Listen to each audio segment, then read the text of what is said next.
অসম অৰুণাচলৰ পৰা অবৈধভাৱে গুজৰাটলৈ লৈ যোৱা হৈছে হাতী। গুজৰাটত পঞ্জীয়নভুক্ত আৰু এনিমেল এম্বুলেন্সত নামাঙ্কিত ৰিলায়েন্স কোম্পানীৰ বহুকেইখন ট্ৰাক যোৱা নিশা উজনিৰ পৰা নামনি দিশে গৈ থকাত পৰিলক্ষিত হৈছে। এই বাহনসমূহ সাধাৰণতে ৰাজস্থানলৈ অবৈধভাৱে হাতী সৰবৰাহ কৰাত ব্যৱহাৰ কৰা হয়। হাতী সৰবৰাহকাৰী আৰু একাংশ অসাধু বন বিভাগৰ বিষয়াই অৰ্থনৈতিকভাৱে নথিপত্ৰ প্ৰস্তুত কৰি উত্তৰ পূৰ্বাঞ্চলৰ পৰা বন্যহস্ত্ৰী খৰচীয়া কৰি বহিৰাজ্যলৈ সৰবৰাহ কৰি থকা বুলি সামাজিক মাধ্যমত প্ৰচাৰ চলি থকা কিছুদিনৰ পৰা শুনা গৈছে। অসম অৰুণাচলৰ পৰা অবৈধভাৱে বহু বছৰৰ পৰা এই পৰ্যন্তলৈকে লৈ যোৱা হৈছে কয়লা কাঠ আৰু বহু মূল্যৱান সামগ্ৰী, কিন্তু এতিয়া অবৈধভাৱে লৈ যোৱা হৈছে অসম অৰুণাচলৰ পৰা গুজৰাটলৈ 1.5 কোটিতকৈও অধিক হাতী। কিন্তু আৰক্ষী, বন বিভাগ আৰু দল সংগঠনৰ এই বিষয়ত চকুমুদা কুলিৰ ভাও ধৰি আছে।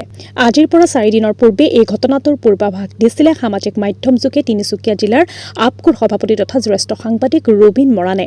প্ৰতিৰোধ কৰাৰ সাহস নাই কোনো পক্ষৰে। মুঠতে ইণ্টাৰনেশ্যনেল এলিফেণ্ট ডিপ্ল'মেচি চলিছে ভাৰতত। আগন্তুক দিনতো এনেকৈ নিয়া হ'ব হাতী আৰু বহু মূল্যৱান সামগ্ৰী। প্ৰশ্ন হয়, এই ক্ষেত্ৰত বাধা দিব কোনে? চৰকাৰ, দল সংগঠন, প্ৰকৃত প্ৰেমিক, প্ৰশাসন, বন বিভাগ নে আন কোনোৱে? ইয়াকে লৈ ৰাইজৰ মাজত ডাঙৰ প্ৰশ্ন উত্থাপিত হৈছে। ডিগবৈৰ পৰা নিতুমণি শইকীয়াৰ ৰিপৰ্ট, নিভাজ অসম লাইভ।